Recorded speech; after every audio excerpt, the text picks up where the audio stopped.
Hello everyone, कैसे हैं आप सभी लोग। आई होप कि बढ़िया होंगे। तो जी ब्लॉग की स्टार्टिंग आज करते हैं फिर से मॉर्निंग के टाइम से। तो यहाँ पे मॉर्निंग का टाइम है और मैं यहाँ पे लग चुकी हूँ अपने मॉर्निंग रूटीन पे। बात करते हैं सुबह की। तो आदि जा चुका है स्कूल एंड सूरज जा चुके हैं ऑफिस। अथर्व का थोड़ी सी तबीयत ख़राब है तो अथर्व अभी घर पे ही है। एंड यहाँ पे मैं हूँ तो मैं अपने काम पे लग चुकी हूँ, अथर्व दूसरे वाले रूम पे। तो मॉर्निंग का टाइम है और आजकल क्या है ना कि बच्चों का जो स्कूल का टाइमिंग हो गया अगेन जल्दी का हो गया है। क्योंकि जो यहाँ का मौसम है ना फिर चेंज हो गया, मौसम काफ़ी अच्छा हो गया है। तो बच्चे सुबह 7 बजे चले जाते हैं, स्पेशली आदि। आदि 7 बजे जाता है, श्रेयोजी 7:30 बजे चले जाते हैं ऑफिस को। देन उसके बाद से ही हमारा काम स्टार्ट होता है, क्योंकि मॉर्निंग में उठो, थोड़ा सा फ्रेश अप हो, देन उसके बाद बच्चों को रेडी करो, लंच बनाओ, ब्रेकफास्ट बनाओ, तब तक टाइम 7 बज ही जाता है। देन उसके बाद आदि और श्रेयोजी दोनों चल जाते हैं और फिर उसके बाद स्टार्ट होता है मेरा घर का काम।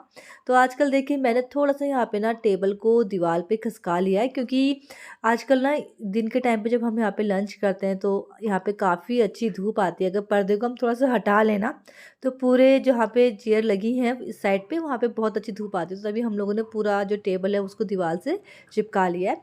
रही बात बच्चों की, तो बच्चे हमेशा नीचे बैठ के ही खाना खाते हैं, तो वो लोग तो नीचे ही बैठते हैं, इसलिए हम लोगों ने चेयर को एकदम दीवार से चिपका लिया। देन उसके बाद घर के सारे काम कर लेते हैं। तो अथर्व की थोड़ा सा तबीयत ख़राब है, उसको मम सो रखे है, तो इस वजह से ना वो स्कूल नहीं जा रहा है। बट दिन भर शैतानी बहुत ज़्यादा कर रहा है, क्योंकि बच्चा है, बच्चा ना शैतानी तो करेगा ही। और दूसरी बात ये भी कि थोड़ा सा चंचल उसका बिहेवियर है, तो इस वजह से ना रूम के जो हाल वो करता है वो बहुत बुरे हो जाते हैं। पहले क्या होता था कि जब तक बच्चे स्कूल से नहीं आते थे रूम बहुत साफ़ सुथरा रहता था, बट आजकल जब से अथर्व घर पे है रूम के बुरे हाल हो जाते हैं। बट जब भी हम सफाई करते हैं उस टाइम तो रूम बहुत अच्छे से साफ़ होता है, लेकिन बाद में फिर वही हाल हो जाते हैं। और जिसके घर में बच्चे हैं वो बहुत अच्छे से समझ सकते हैं कि बच्चों के घर के अंदर अगर रहें तो बहुत ज़्यादा कूड़ा कचरा गंदगी हो ही जाती है। स्पेशली आजकल बच्चों ने क्या सीखा है ना कि कागज़ कट करना, फिर कभी कुछ बनाना। अभी यूट्यूब से भी ना कुछ सीखते रहते हैं, कुछ ना कुछ बनाते रहते हैं। तो आदि अगर करता है तो वही अथर्व भी करता है। और यहाँ पे देखिए आपसे बातें करते करते मेरा पोछा भी इस साइड पे लग चुका था। तो आज सारे जो डोरमेट्स हैं, सारे जो मैट्स हैं, वो मैंने ना धोने के लिए भिगो रखे हैं, उनको मुझे वॉश करना है। तो उससे पहले मैं फटाफट से झाड़ू पोछा कर लूँगी ताकि ये रूम एकदम क्लीन हो जाए। देन उसके बाद सारे के सारे डोरमेट्स जो है अपने वो वॉश करूँगी। तो आज मैं कुछ भी अभी यहाँ पे नहीं बिछाऊँगी। और 2-4 दिन से क्या हो रहा था ना कि आदि अपने शूज़ में पॉलिश कर रहा था, तो बहुत सारा ना जो पॉलिश होता है ना लिक्विड वाला वो उसने नीचे गिर गया था। तो ये ना मॉप से बिल्कुल भी क्लीन नहीं हो रहा था, तो मुझे बार-बार झुक के फिर क्लीन करना पड़ा था। तो बार-बार झुको और उसके बाद ना हाथ से अगर निकालो तो साफ़ हो जाता। और अभी सोच रही हूँ कि मुझे हाथ से लगाना पड़ेगा पोछा, क्योंकि काफ़ी दिन हो गए हैं पोछा भी हाथ से नहीं लगा हुआ है। तो यहाँ पे देखिए सारे रूम को मैंने क्लीन कर लिया था, लिविंग रूम, अपना बेडरूम एंड मंदिर वाला रूम। देन उसके बाद मैं आ चुकी हूँ अपने जो कॉमन जो वॉशरूम है वहाँ पे। तो जितने भी डोरमेट्स थे, जो कपड़े वाले डोरमेट्स थे, वो सारे के सारे मैंने वॉशिंग मशीन में डाल दिए थे, क्योंकि वॉशिंग मशीन में काफ़ी जल्दी और काफ़ी साफ से धुल जाते हैं। और जितने भी इस तरीके के थे जो वॉशिंग मशीन में हम नहीं डाल सकते लाइक प्लास्टिक के, तो उन सब के मैंने हाथ से धोना ठीक समझा। और इस वाले को ना जो अभी आपको दिखाई दे रहा है, इस वाले को ना अगर मैं वॉशिंग मशीन में डाल दूँ इसके सारे के सारे जो बाल टाइप के जो मतलब एक वो है ना वो सब निकल जाते हैं, तो इसलिए मैं इसको हमेशा हाथ से ही वॉश करती हूँ। मगर ये भी होने को तो कपड़े का है बट बहुत अच्छा है। ये सारे के सारों में फटाफट से मैंने सर्फ डाला, उसके बाद फटाफट ब्रश से एकदम साफ़ हो जाते हैं। क्योंकि क्या होता है ना कि डोरमेट्स वैसे भी काफ़ी हमें 2 वीक या 3 वीक में वॉश करने ही पड़ते हैं, क्योंकि बच्चों के पाँव उनमें रहते हैं। स्पेशली हमारा जो बाथरूम वाला डोरमेट है ना वहाँ पे, वो वाले डोरमेट्स बहुत ज़्यादा गंदे होते हैं और उसको मैं लगभग वीक में 1 बार वॉशिंग मशीन में डाल लेती हूँ। तो आप देख सकते हैं पूरा जो बाथरूम है उसकी हालत क्या हो चुकी है, क्योंकि इतनी ज़्यादा गंदगी इसमें से निकलती है ना। और ऊपर से ना जो इस ये वाला मैट है ना इसमें से ना बहुत ज़्यादा ब्लैक ब्लैक से जो पीछे से लगा है ना उसका, तो वो निकलता है, तो लगता है कि बहुत ज़्यादा इसमें कचरा लगा हुआ है। तो सारे के सारे डोरमेट्स मैंने वॉश कर लिए थे। देन उसके बाद बारी आती है इनको धूप में डालने की। कुछ बहुत जो मैंने वॉशिंग मशीन में डाले हुए थे वो भी साफ़ हो चुके थे, लाइक ये कालीन जो था, ये मैट्रेस जो था, इसको मैंने धूप में डाल दिया है। देन उसके बाद कुछ बहुत ये वाले थे, इनको मैं ना थोड़ा-सा इनको अच्छे से पहले ब्रश मार लूँगी इनमें, क्योंकि वॉशिंग मशीन में तो ये सूख चुके थे। बट क्या होता है ना कि धुलने के बाद भी इनमें कहीं न कहीं बाल तो रहते ही रहते हैं। तो ये बाल साफ़ करने के लिए हम लोगों ने फटाफट से ब्रश लिया और ब्रश से फटाफट से इसको रगड़ लिया। इससे क्या होगा कि सारे के सारे जो बाल हैं वो निकल जाएँगे। अगर हाँ, हम इसको हाथ से धोते तो ऐसी नौबत नहीं आती, डायरेक्ट ये साफ़ हो ही जाता।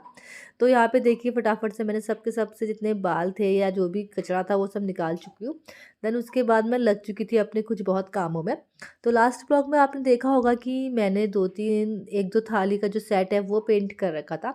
तो इसी को ना लगभग सारा तो मेरा बन चुका था, बट कुछ बहुत जो इसमें दोबारा कलर करना था रेड कलर का, जैसे जो जिस साइड पे मैंने नहीं किया था बैक साइड पे या और साइड पे, तो वो साइड पे कलर मैंने फटाफट से पेंट किया। देन उसके बाद देखिए मैंने पेंट को फटाफट से बंद करके रखा। किचन में गई तो बहुत सारे कंटेनर खाली थे, उनमें बहुत कुछ सामान डालना था, स्पेशली नमक हो गया, चाय पत्ती हो गई, बॉर्नविटा हो गई, चीनी, सारे कंटेनर मेरे खाली ही दिखाई दे रहे थे। तो यहाँ पे फटाफट से सबसे पहले मैंने नमक को फिलअप किया, देन उसके बाद बॉर्नविटा। तो यही होता है ना कि अगर टाइम मिलने पे ये वाले काम कर लो तो बाद में बहुत आसानी हो जाती है, वरना क्या लगता है ना कि अरे अभी करेंगे, और जिस टाइम पे हमें ज़रूरत पड़ती है उस टाइम पे वो चीज़ हमें नहीं मिलता है, फिर बहुत ज़्यादा गुस्सा आ जाता है। तो देखिए मॉर्निंग के टाइम अगर डोरमेट्स वॉश कर लो ना तो दिन के टाइम तक आराम से सूख ही जाते हैं। तो यहाँ पे मैंने मेरे सारे डोरमेट्स थे और जितने भी मैट्स थे ये सब के सब सूख चुके थे, और सूखने के बाद मैंने फटाफट से इसको ऑर्गेनाइज़ कर लिया था, क्योंकि बच्चे यहाँ पे बैठते हैं, स्पेशली थोड़ा बहुत ठंडा तो अभी भी है ना ज़मीन में बैठने में, तो बच्चे बैठते हैं, इस वजह से ना मैंने सुबह ही इनको वॉश कर लिया था, और उसके बाद फटाफट से अभी ये सूख भी चुके हैं। तो मशीन में पहले इनको डाले, फिर बहुत सारे कपड़े थे उनको डाले। तो ये क्या था कि मशीन में सुखाने से बस ये बेनिफिट मिलता है कि जो जो भी कपड़े वाले डोरमेट्स या मैट्स होते हैं वो काफ़ी जल्दी सूख जाते हैं। उसके बाद मेरे कुछ बहुत कपड़े थे जो मशीन में चल रहे थे, तो वो भी फटाफट से धुल गए थे, और इनको भी अब मैं डालती हूँ धूप में। और उसके बाद से चलते हैं किचन में, क्योंकि टाइम भी हो चुका था, खाना भी पकाना था, लंच की तैयारी भी करनी थी। तो सबसे पहले जो मॉर्निंग के जो बर्तन हैं उनको मैं ऑर्गेनाइज़ करूँगी, उन सारे बर्तनों को फटाफट से मैं ये यहाँ पे ऑर्गेनाइज़ करके फिर उसके बाद जाके खाने की तैयारी करूँगी।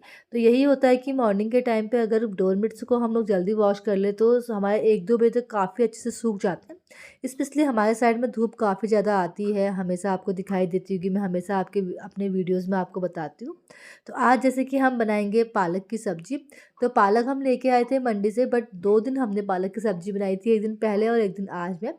तो जैसे मैं पालक की सब्ज़ी बनाना स्टार्ट करी थी तब तक गब्बू यहाँ पे आ चुका था, और गब्बू अगर आए और उसके साथ थोड़ी बहुत मस्ती तो करना बनता है ना, तो उसको मैं कैमरे में दिखा रही थी, बोलती गब्बू हाय बोलो, बट गब्बू कहाँ, गब्बू अपनी गन से ना कैमरे को मारने की तरफ जा रहा था। देन मैंने फटाफट से मिर्ची का लगाया तड़का, लाल मिर्ची का, और उसके बाद उसमें ऐड किया सारा पालक। पालक ऐड करने के बाद वही नमक मिर्च मसाला इसमें ऐड कर लिया, और उसके बाद इसको ढक के रख लिया था। तो अब बना लेते हैं फटाफट से लंच, और अपने आज के जो ब्लॉग है उसको यहीं पे एंड करते हैं। तो आई होप कि आपको आज का ब्लॉग काफ़ी पसंद आया होगा, एंड अगर पसंद आया है तो please like share and comment जरूर कर दीजिएगा, और मिलते हैं आपको इसी तरह अच्छे अच्छे ब्लॉग्स के साथ। तो दूसरी बात ये भी है कि अगर आपको मेरा नोटिफिकेशन नहीं आता, बेल आइकन को प्रेस कर दीजिएगा। Okay, bye bye and take care, bye.